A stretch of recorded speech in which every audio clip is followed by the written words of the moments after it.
Bismillahirrahmanirrahim. Assalamualaikum warahmatullahi wabarakatuh. Alhamdulillah, syukurillah, wassalatu wassalamu ala rasulillah wa ala alihi wa sahbihi wa mawalah. Wa la hawla wa la quwwata illa billah, amma ba'd. Para hadirin bahwa semoga senantiasa dirahmati dan diridhoi oleh Allah Subhanahu wa taala. Alhamdulillah, kita bersyukur kepada Allah Azza wa Jalla. Kembali Allah memudahkan kita untuk duduk di majelis ilmu membahas fikih, ya. Dan ini nikmat besar, ya. Sangat besar, ya, nikmat ini, karena bisa jadi ini tidak didapati di luar sana, gitu, ya. Tapi bahwa semua di sini meskipun kerja, alhamdulillah difasilitasi adanya kajian membahas ayat-ayat Al-Quran, membahas hadis, membahas fikih, sehingga paham dengan syariat. Ini nikmat besar. Semoga Allah Subhanahu wa taala kuatkan kita untuk selalu duduk di majelis ilmu. Amin ya rabbal alamin.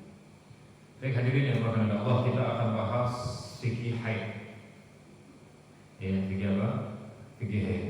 Ini wajib kita pahami.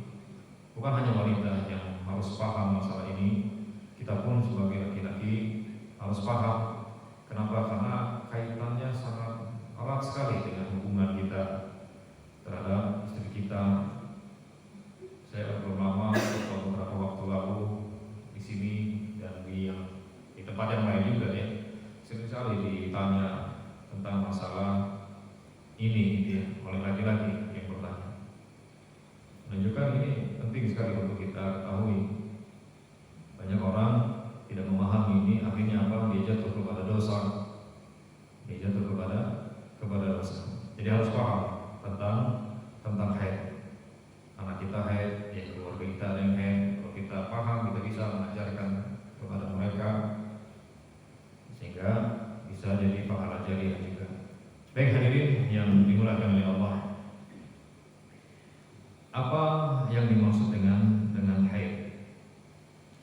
Para ulama menjelaskan haid secara bahasa adalah sayalan, aliran atau mengalir. Ini secara bahasa. Cuma bukan ini secara bahasa yang kita maksud, yang akan kita bahas, yaitu secara syariat atau secara istilah, gitu, ya. Apa yang dimaksud dengan haid secara istilah? Para ulama mengatakan haid adalah darah, ya, darah yang keluar dari kemaluan wanita di waktu tertentu, ya. Di waktu tertentu. Ada bahan yang lain disebutkan di kitab yang lain.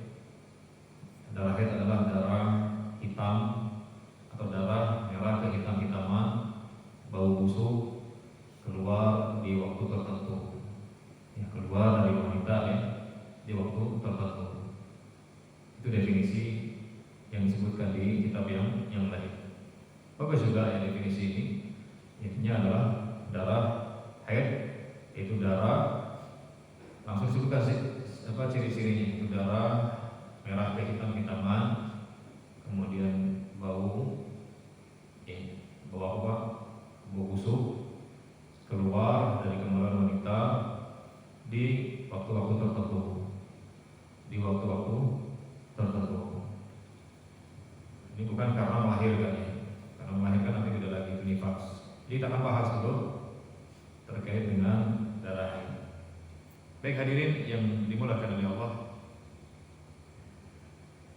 kita bahas terkait dengan warnanya lah, ya, lebih dahulu, supaya kita tahu ciri-cirinya.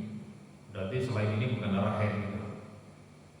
Selain ini bukan darah haid. Jadi darah haid itu tadi sudah kita sampaikan, dia merah ke hitam-hitaman. Jadi bukan seperti darah normal. Kita kan pernah luka, ya, keluar darah. Itu kan darah segar, gitu, ya. Jadi darah haid bukan seperti itu. Darah haid itu darah dan dia lebih condong ke hitam. Kemudian aromanya itu tidak seperti aroma darah pada umumnya. Kalau darah pada umumnya apa? Kayak hanyir, gitu, ya.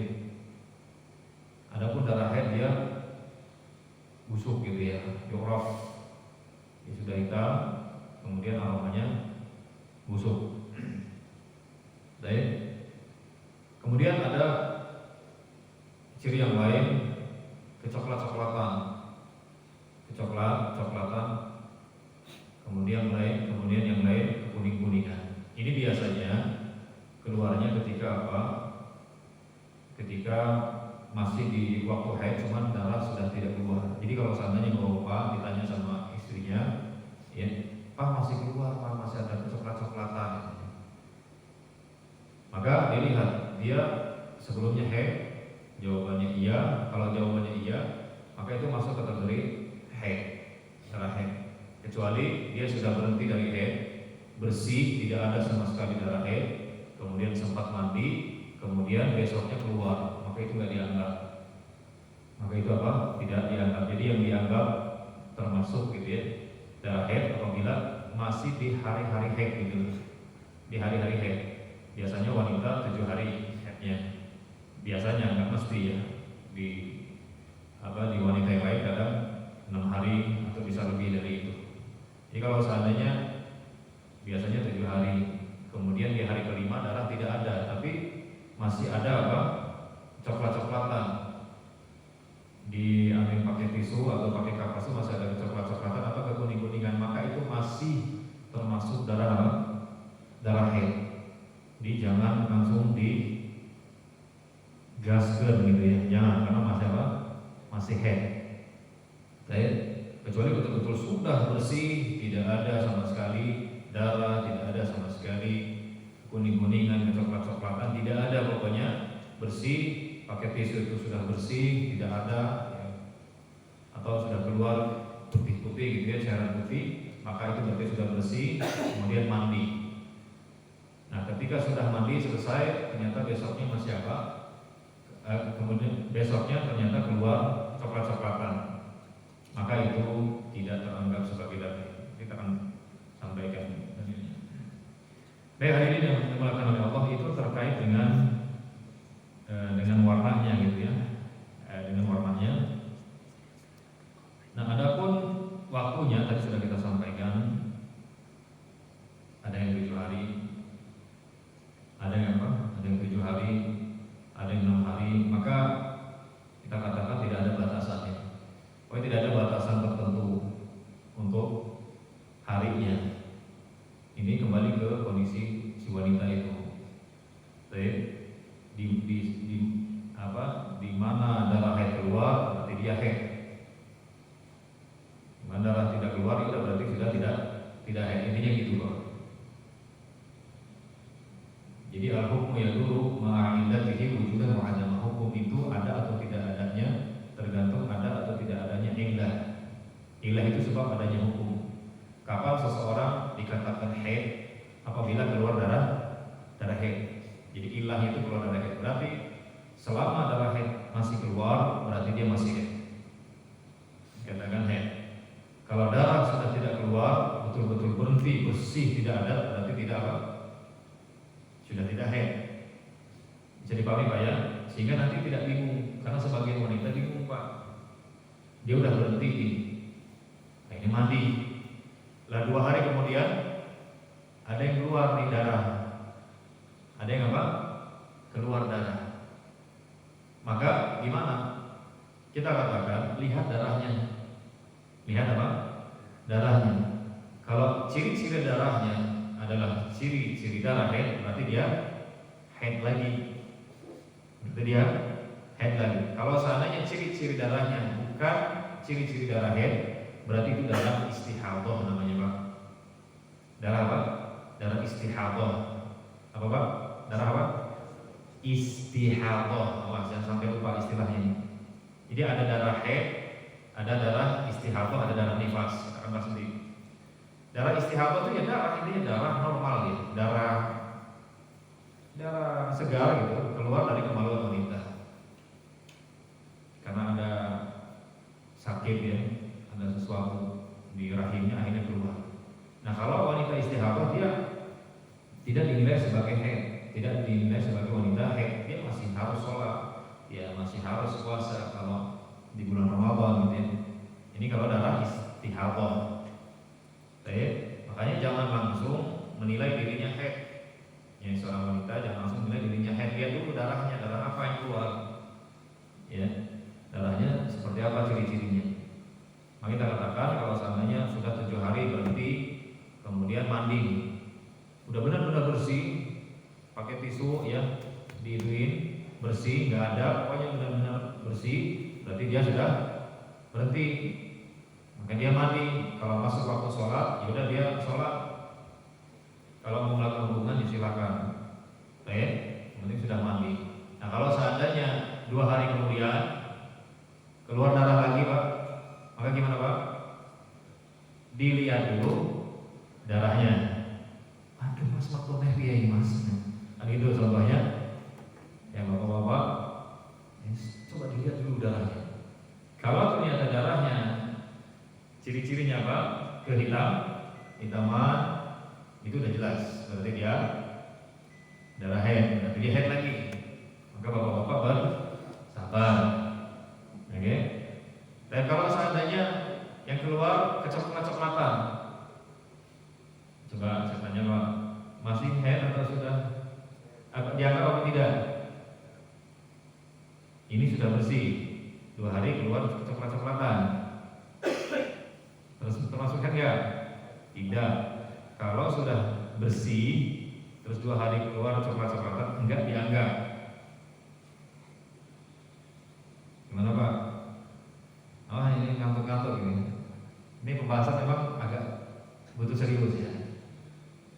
Betul Pak? Butuh serius. Saya ulangi.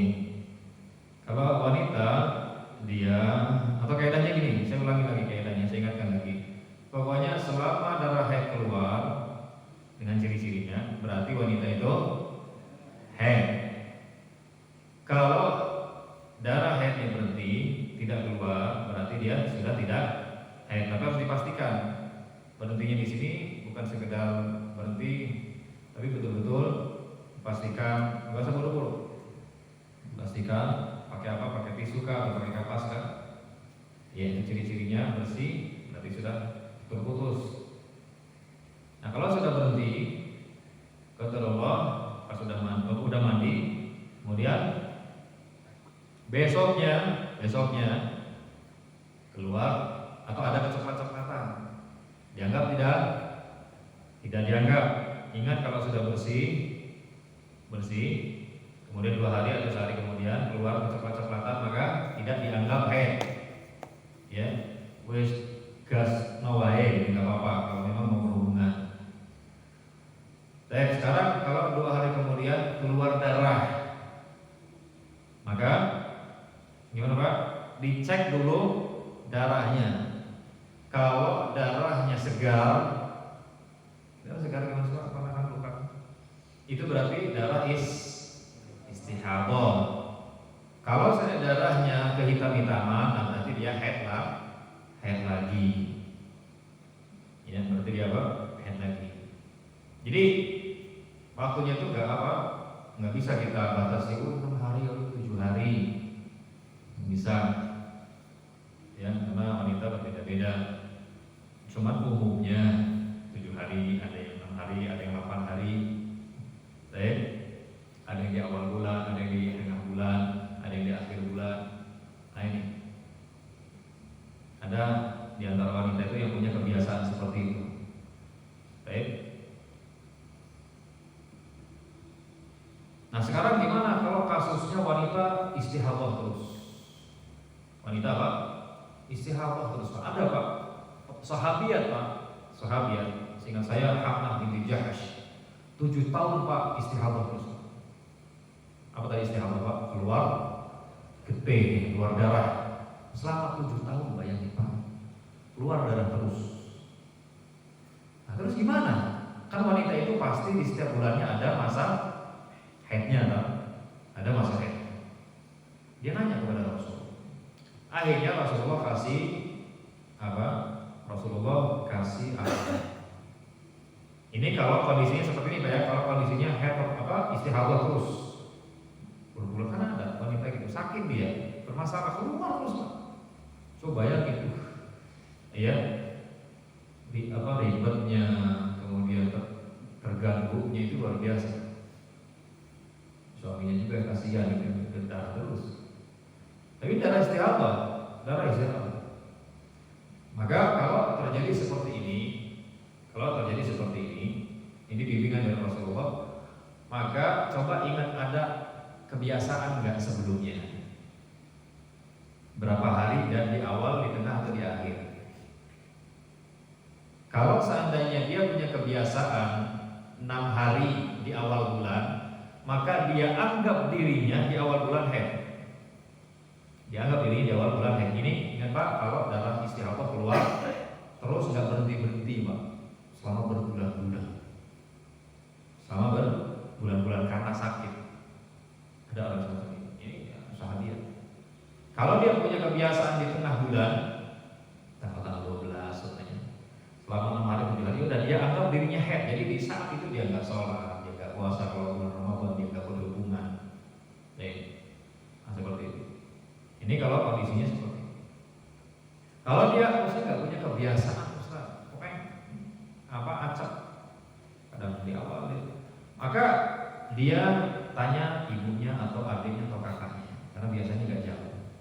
Kalau punya kebiasaannya, tanya adik kamu haidnya biasanya berapa hari dan di mana? Oh saya biasanya 7 hari di awal bulan, udah samain saja. Berarti dia anggap dirinya di awal bulan haid selama 7 hari. Ini kalau kasusnya seperti tadi saya ulangi lagi, dia keluar terus darahnya. Baik. Jadi itu terkait dengan apa Pak? Dengan berapa harinya Pak ya. Jadi nggak ada batasnya, kita katakan nggak ada batasnya. Kadang 6 hari, kadang 7 hari. Intinya di saat darah keluar berarti dia haid. Mau 6 hari, 7 hari, 8 hari. Di saat darah haid sudah berhenti, terputus, berarti dia sudah tidak lagi haid. Nah terus berapa batas umur? Berapa batas umur? Ada sebagian ulama yang dianggap haid kalau 9 tahun dan kalau 50 tahun. Kalau udah lebih 50 tahun udah nggak dikatakan haid lagi. Maka yang sahih wallahu a'lam bishawab, tidak ada batasan umur. Kenapa? Karena tadi selama darah haid keluar berarti dia haid. Mau dia umur 8 tahun kan? Mau dia umur 55 tahun kan? Selama darah haid keluar berarti dia haid. Karena tadi Pak, al-hukmu yaduru ma'illatihi wujudan wa 'adama. Hukum itu ada atau tidak adanya tergantung ada atau tidak adanya ilah. Kapan wanita haid? Ketika ilahnya, yang sebabnya ketika darah haid keluar. Nah kalau darah haid keluar, oke ini baru 8 tahun, terus nggak dianggap, kok bisa? Gak dianggap haid, padahal keluar darah haid. Kok bisa nggak dianggap? Kalau di zaman sekarang Pak, faktor tontonan, ya kan? Ada aja anak 8 tahun bongsor dia haid dia, bisa. Atau yang 50 tahun dia menjaga makanan, dia jaga tubuh, dia masih lancar normal. Ada, kita katakan selagi keluar darah haid berarti ya nggak bisa. Kalau 50 tahun udah meskipun keluar darah haid nggak dikatakan haid lagi, itu darah istihadah, kita katakan enggak. Tidak. Masih bersama kami Pak? Masih ya? Oke. Jadi kita sudah tahu darah warnanya, kemudian batas harinya dan batas umurnya. Coba warnanya apa tadi Pak? Ciri-ciri darah haid? Hitam, merah ke hitam, hitaman. Aromanya mambu. Baunya busuk lah gitu ya. Kemudian bisa juga warnanya ke coklat-coklatan atau ke kuning-kuningan. Tapi ini tadi ya, teranggapnya kalau di hari haid. Biasanya kalau biasa 7 hari, terus di hari ketiga berhenti darah, tapi masih ada kecoklat-coklatan, kekuning-kuningan, berarti masih haid. Tapi kalau sudah berhenti, nggak ada sama sekali, mau coklat, kuning, yang merah hitam-hitaman, betul-betul bersih, ditotolin pakai tisu, pakai kapas, nggak ada, berarti bersih, mandi. Ternyata 2 hari kemudian keluar. Ya, 2 hari kemudian apa? Keluar. Atau sehari kemudian keluar. Baik. Maka itu nggak dianggap. Itu nggak dianggap. Ini setelah suci nggak dianggap. Nah kemudian batas hari berapa tadi? Tidak ada. Batas umur tidak ada. Intinya selama darah haid keluar berarti haid. Selama darah haid berhenti atau nggak keluar berarti sudah tidak haid lagi. Baik.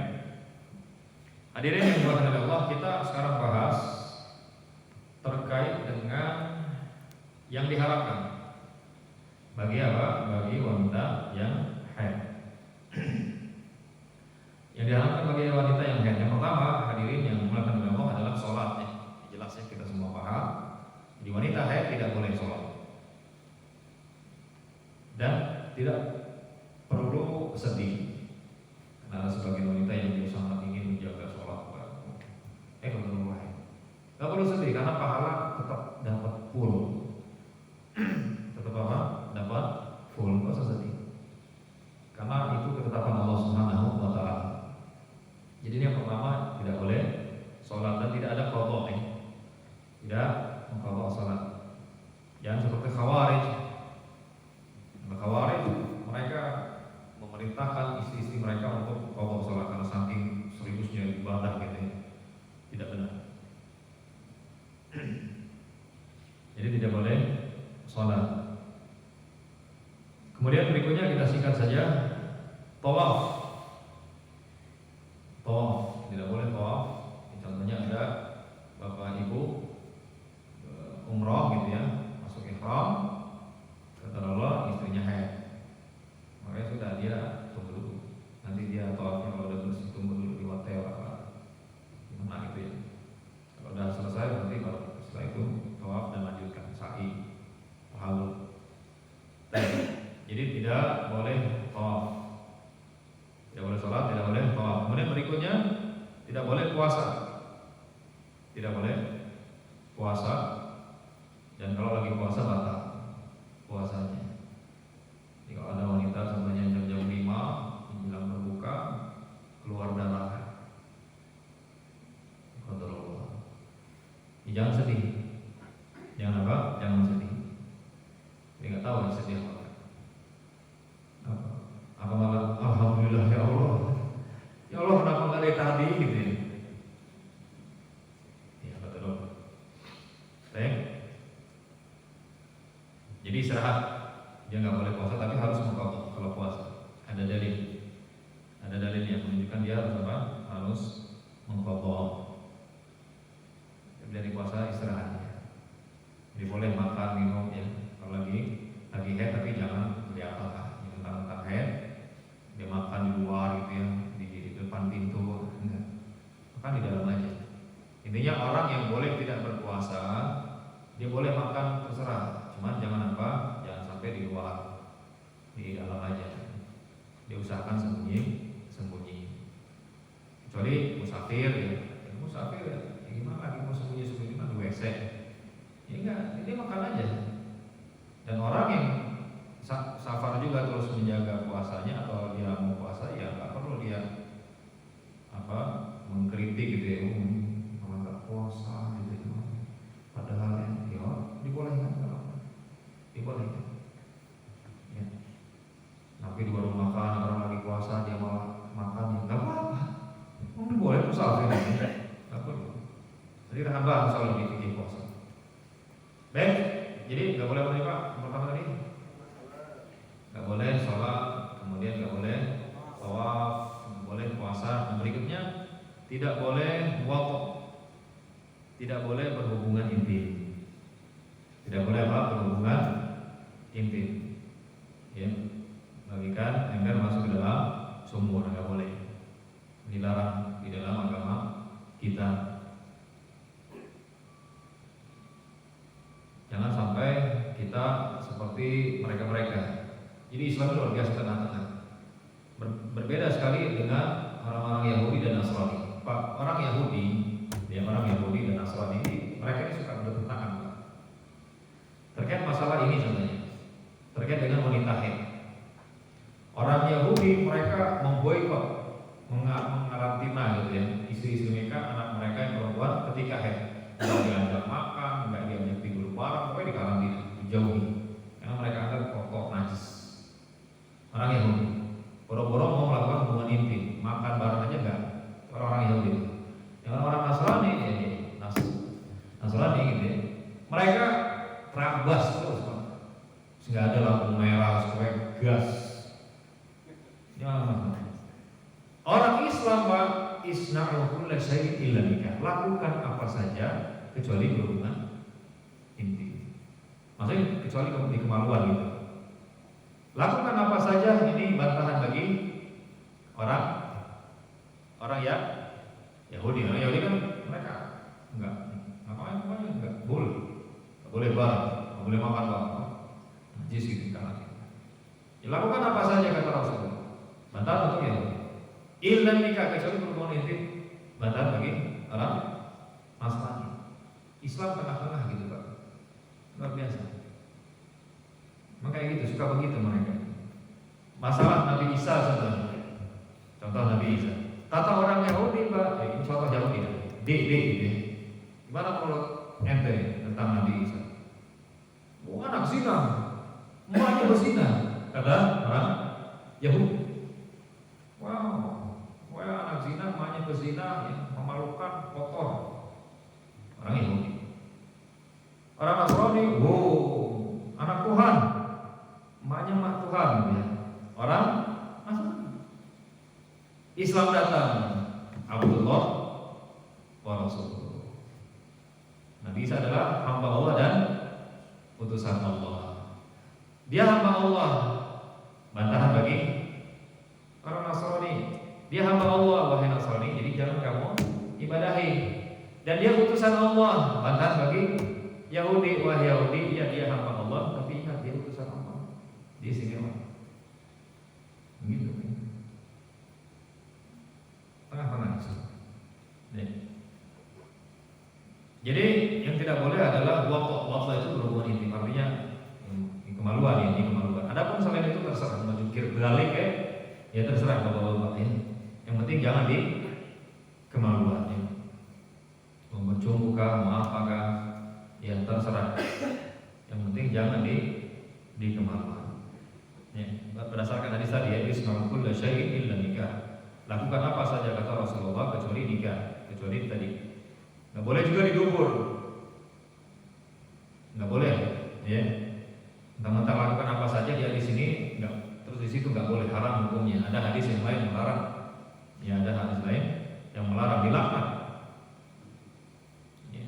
Nabi SAW mengatakan, la'natullah ala man ata imra'atahu fi duburiha. Allah melaknat seseorang yang mendatangi istrinya di duburnya. Ya. Nah, terus gimana Pak Ustaz? Ya terserah ngapain ya, jadi ngapain gitu ya. Nah perlu saya jelasin ya. Kalau udah paham ya, pakai tangan ya atau pakai apa ya lah, terserah. Dan ini nggak masalah aja dalam rangka belajar.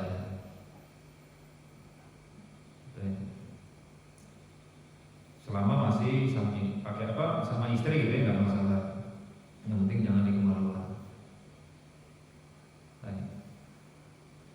Kemudian hadirin yang dimuliakan oleh Allah, berikutnya yang tidak diperbolehkan adalah mushaf yang menyentuh mushaf Al-Quran.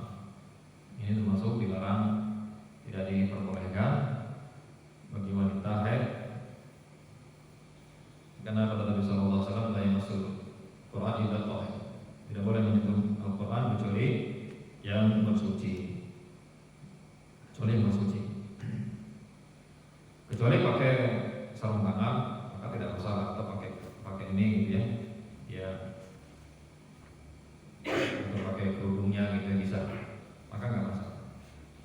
Kalau mau baca Quran, ya silakan pakai HP kan bisa. Ini HP, bukan mushaf. Jadi yang dilarang itu mushaf Al-Quran, lembaran. Sudah pernah saya jelaskan. Yang lembaran murni cuma Al-Quran saja, bukan terjemahan, ya, bukan tafsir. Kalau tafsir boleh, tidak masalah. Yang dilarang itu yang mushaf Al-Quran.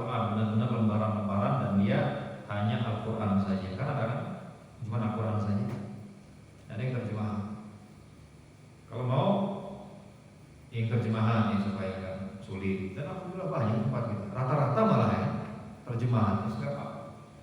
Jadi yang dipegang itu terjemahan. Tidak masalah atau pakai HP kalau memang mau baca Al-Quran. Dan yang sahih wanita haid boleh baca Al-Quran. Tidak ada larangan dari Nabi Shallallahu Alaihi Wasallam. Ada sebagian yang melarang ya.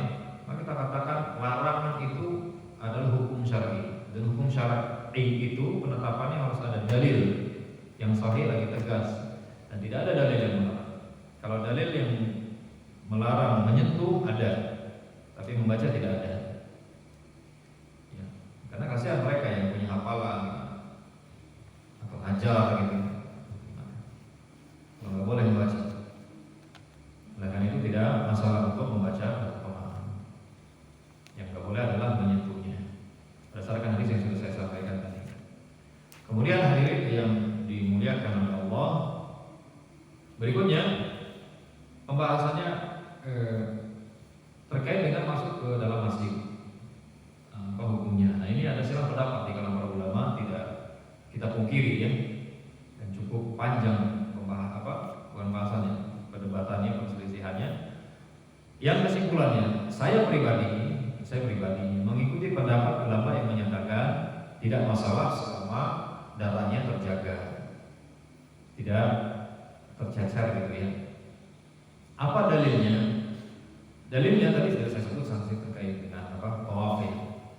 Jadi Nabi SAW ketika Bunda Aisyah ketika beliau hendak berhaji bersama Nabi SAW, ketika sampai di daerah Sarif, namanya Sarif dekat Mekah, Bunda Aisyah haid. Bunda Aisyah itu sedih ketika itu. Kemudian Nabi SAW bertanya, "Ana fisti, apakah kau haid?" Iya. Kemudian Nabi SAW mengatakan, "Hadza syai'un qad katabahu Allah ala banati Adam." Ini adalah yang Allah telah tetapkan, sesuatu yang telah Allah tetapkan untuk anak perempuannya Adam. Maka bersabarlah. Jadi dihibur oleh Nabi. Nah, ini kata Nabi SAW, "Isna'u ya ma yaf'alul hajj atau if'ali ma yaf'alul hajj ghaira an tatufi." Lakukanlah apa yang dilakukan oleh orang yang haji, tapi jangan tawaf. Orang haji masuk kapan? Masuk Masjidil Haram. Jadi Nabi membolehkan Bunda Aisyah masuk ke Masjidil Haram pada dalam keadaan haid. Ke Masjidil Haram saja ini boleh, apalagi masjid-masjid selain Masjidil Haram. Dan ini salah satu pendapat Syekh Nasir rahimahullah taala. Ya. Sehingga yang sahih boleh, tidak masalah selama darahnya terjaga. Dan alhamdulillah di zaman kita subhanallah pembalut pampers dewasa ada, sehingga boleh, tidak masalah. Tapi tadi ya saya sampaikan, tidak kita pungkiri ada ulama yang berseberangan, dan kita tidak memaksa siapapun. Ya, tetap kita hormati, tetap kita junjung tinggi ulama-ulama yang menyatakan tidak boleh gitu ya. Nah, silakan. Tapi berdasarkan tadi yang hadis yang disampaikan, Masjidil Haram saja yang mana Bunda Aisyah sedang haid dibolehkan oleh Nabi SAW. Apalagi masjid selain Masjidil Haram. Baik. Adapun hadis la uhillu li masjidin al-junuba wal haid, aku tidak menghalalkan masjid untuk orang haid dan orang junub, itu hadis lemah, dilemahkan oleh para ulama. Baik. Dan ini bermanfaat bagi mereka-mereka yang mau ngaji, maksudnya mau hadir di majelis ilmu, ya. Baik, hadir di majelis ilmu. Baik. Dan dalilnya lagi isi-isi Nabi itikaf mereka. Ya, di masjid apa? Di antara mereka ada yang haid, menunjukkan tidak. Selama tidak tercecer, tidak terjaga. Baik. Itu hal-hal yang tidak diperbolehkan, yang sudah kita sampaikan beberapa poin. Kalau ada yang bertanya, saya buat pertanyaannya. Orang ini harusnya tadi sih pas bahas jima.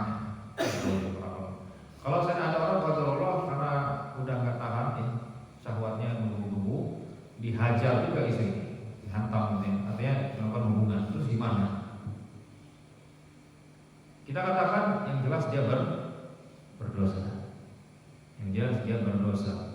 dia harus bertobat kepada Allah Subhanahu wa taala. Baik. Kemudian dia harus bayar kafarah. Dia harus apa? Bayar kafarah. Kafarahnya berapa? Kafarahnya Bapak sekalian yang dimakan oleh Allah adalah 1 dinar. 1 dinar.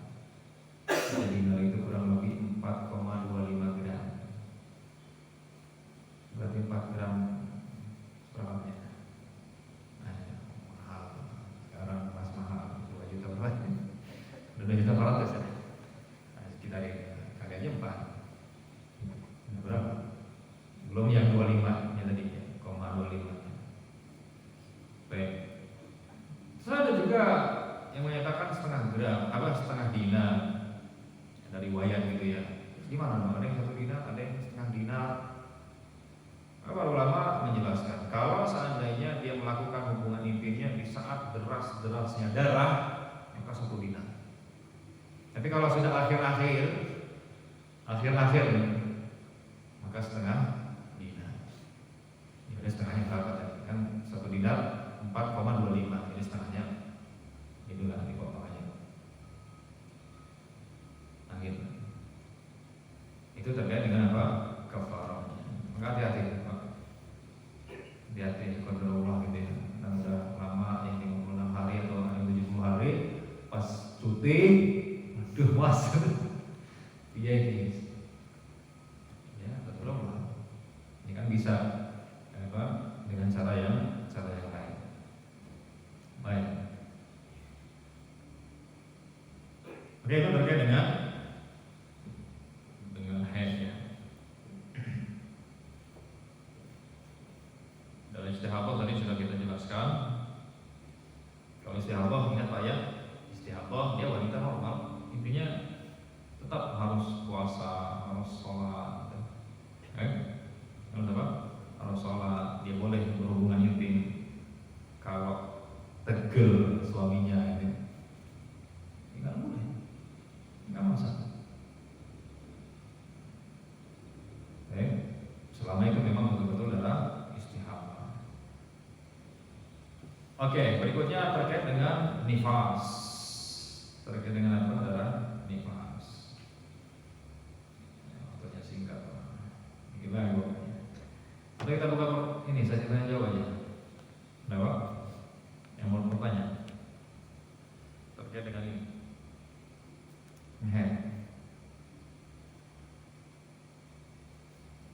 Enggak ada, kita murajaah aja. Coba saya mau tanya lagi. Apa itu darah haid? Darah haid Pak? Saya bantu deh. Saya nggak tunjuk-tunjuk, ntar besok nggak datang lagi. Kan takut ditanya ini. Oke, darah haid adalah darah hitam-hitaman, busuk, keluar dari kemaluan kita di waktu-waktu tertentu. Warnanya, barusan udah kita ini, hitam-hitaman, aromanya busuk, bisa juga kecoklat-coklatan dan kuningan. Tapi ini tadi dengan syarat masih di waktu haid. Kalau udah sempat berhenti, benar-benar bersih, di total nggak ada, coklat, kuning, merah, apa hijau nggak ada, bersih, maka berarti mandi. Setelah mandi bersih, ternyata pas melakukan hubungan ada kecoklat-coklatan, maka itu tidak teranggap haid dan bersih. Ya, jadi nggak usah khawatir. Nah, terus waktunya berapa hari Pak? Tidak ada batasan. Umur pun tidak ada batasan. Intinya selama darah yang ciri-ciri darah haid itu keluar, berarti dia haid. Berarti tadi dia terkena hukum, nggak boleh sholat, nggak boleh puasa, nggak boleh berhubungan intim, nggak boleh istri. Selama darah keluar berarti haid. Darah nggak keluar, bersih, berarti udah nggak haid. Ya. Sudah nggak haid. Kalau nggak haid berarti udah harus mandi, setelah itu sholat. Kalau puasa ya dia puasa, besoknya mau melakukan hubungan intim, monggo. Tapi dengan syarat harus mandi dulu, ya. Harus apa? Harus mandi dulu Pak. Awas, pas berhenti langsung digas, enggak boleh, haram. Karena kata Allah, fa idza tatahharna fatuhunna. Kalau mereka udah mandi, udah bersuci baru datangi. Ya baru datangi. Jadi kalau baru berhenti, selesai mas, ya mandi dulu. Besok kok nanti aja sekalian dijamak gitu mandinya. Enggak, mandi dulu, baru setelah itu silakan. Ya. Oke tadi, ya, coba kita ingat lagi. Wanita haid nggak boleh apa nih? Nggak boleh sholat, nggak boleh tawaf, nggak boleh puasa. Kalau puasa harus di qadha nanti. Terus nggak boleh berhubungan intim di kemaluan aja pak. Ingat kemaluan aja. Yang lain boleh, nggak masalah. Awas jangan seperti orang Yahudi. Contoh kan ada, pokoknya nggak boleh. Terserah, mau jungkir balik ya monggo. Yang penting nggak di kemaluan. Terus apa lagi? Menyentuh, ya menyentuh masalah Al-Quran ini tidak diperbolehkan. Oke, ada pun terkait dengan masjid, yang tadi sudah kita jelaskan dan kita nggak panjang lebar tadi ya. Kita langsung ke itu yang saya ikuti pendapatnya berdasarkan hadis tadi. Sahih dari Imam Bukhari hadisnya. Nabi aja membolehkan Bunda Aisyah masuk Masjidil Haram, masuk di tempat yang paling suci ya, di muka bumi ini, apalagi di masjid-masjid yang lain, jadi tidak masalah. Oke.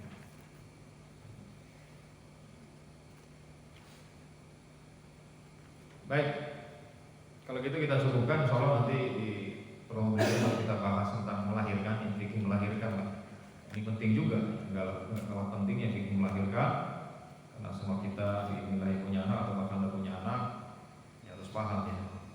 Allah alam besar, Allah sekalian, semoga Allah senantiasa memberikan taufik pada kita. Kita akhiri dengan doa kafaratul majlis. Subhanakallahumma wa bihamdika, asyhadu an la ilaha illa anta, astaghfiruka wa atubu ilaik. Wassalamualaikum warahmatullahi wabarakatuh.